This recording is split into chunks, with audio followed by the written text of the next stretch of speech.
ঢাকা থেকে গ্রামাঞ্চল, দেশের বিভিন্ন জেলায় পেট্রোল এবং অকটেনের সংকট এখন সাধারণ মানুষের দৈনন্দিন জীবনের অংশ হয়ে দাঁড়িয়েছে। পাম্পের সামনে দীর্ঘ সারি, ঘন্টার পর ঘন্টা অপেক্ষা, কখনো কখনো 2 থেকে 5 ঘন্টা পর্যন্ত। এই দৃশ্য এখন স্বাভাবিক,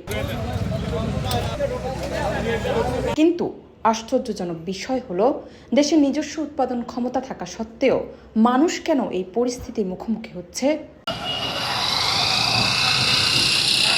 বাংলাদেশের নিজস্ব তেল উৎপাদনের সক্ষমতা যথেষ্ট। সিলেটের গ্যাস ক্ষেত্র থেকে প্রাপ্ত কন্ডেনসেট প্রক্রিয়াজাত করে সরকারি ও বেসরকারি রিফাইনারি দেশের মোট পেট্রোল এবং অকটেনের উল্লেখযোগ্য অংশ তৈরি করে।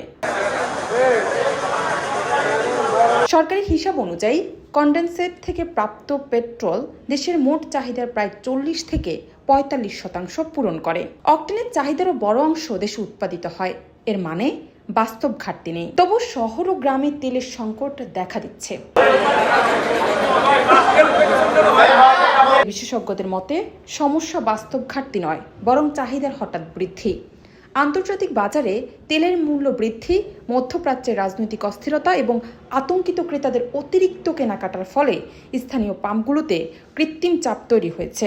অনেকেই প্রয়োজনের চেয়ে বেশি তেল কিনছেন এবং মজুত করছেন, যার কারণে স্বাভাবিক সরবরাহ ব্যাহত হচ্ছে।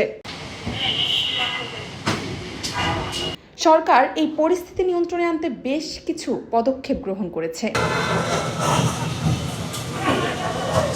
ঢাকায় মোটরসাইকেলের জন্য QR কোড, জেলায় ফুয়েল কার্ড, জোর বিজোর তেল সরবরাহ এবং অতিরিক্ত কেনাকাটার বিরুদ্ধে অভিযান চলছে।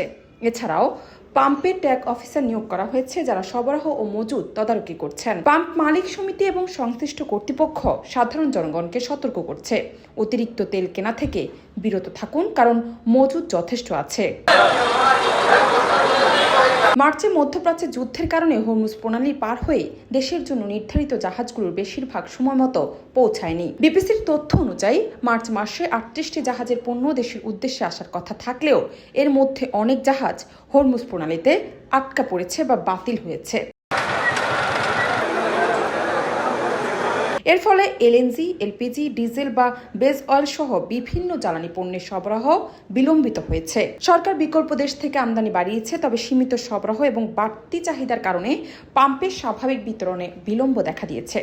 মধ্যপ্রাচ্যের পরিস্থিতি দীর্ঘায়িত হলে সমস্যা আরও জটিল হতে পারে। জান্নাত নিপু, আগামী সময়।